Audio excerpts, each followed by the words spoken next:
ರಣಮಳೆಗೆ ಮುಳುಗಿದ ಗುಜರಾತ್, ಜನಜೀವನ ಅಸ್ತವ್ಯಸ್ತ.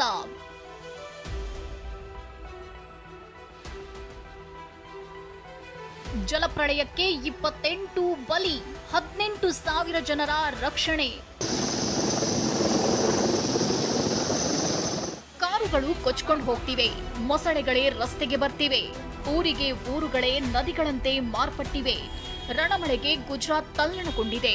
ಗುಜರಾತ್ನ ಜಾಮ್ನಗರ ಮುಳುಗಿ ಹೋಗಿದ್ದು, ಹೆಲಿಕಾಪ್ಟರ್ನಲ್ಲಿ ಜಲಪ್ರಳಯದಲ್ಲಿ ಸಿಲುಕಿರೋರನ್ನ ರಕ್ಷಣೆ ಮಾಡಲಾಗ್ತಿದೆ. ಹಾಗೆಯೇ ಗಿರಿಧ್ನಲ್ಲಿ ಪ್ರವಾಹದಲ್ಲಿ ಸಿಲುಕಿದ್ದ 23 ಜನರನ್ನ ಭಾರತೀಯ ಕರಾವಳಿ ಪಡೆ ರಕ್ಷಣೆ ಮಾಡಿದೆ. ತಗ್ಗು ಪ್ರದೇಶದ ಮನೆ ಮೇಲೆ ಆಶ್ರಯ ಪಡೆದಿದ್ದ ಜನರನ್ನ ಕಾರ್ಯಾಚರಣೆ ನಡೆಸಿ ರಕ್ಷಿಸಲಾಗಿದೆ. ದ್ವಾರಕಾದಲ್ಲೂ ಮನೆಗಳು ಮುಳುಗಿ ಹೋಗಿದ್ದು, ಇಲ್ಲಿನ ನಿವಾಸಿಗಳು ಮಹಡಿ ಮೇಲೆ ಆಶ್ರಯ ಪಡೆದಿದ್ರು.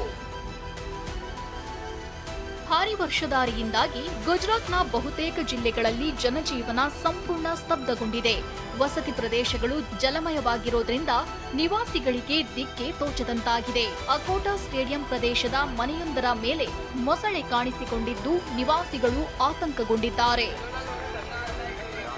ಇನ್ನು ಕಳೆದ 3 ದಿನಗಳಿಂದ ಗುಜರಾತ್ನಲ್ಲಿ ಮಳೆಗೆ 28 ಮಂದಿ ಬಲಿಯಾಗಿದ್ದಾರೆ.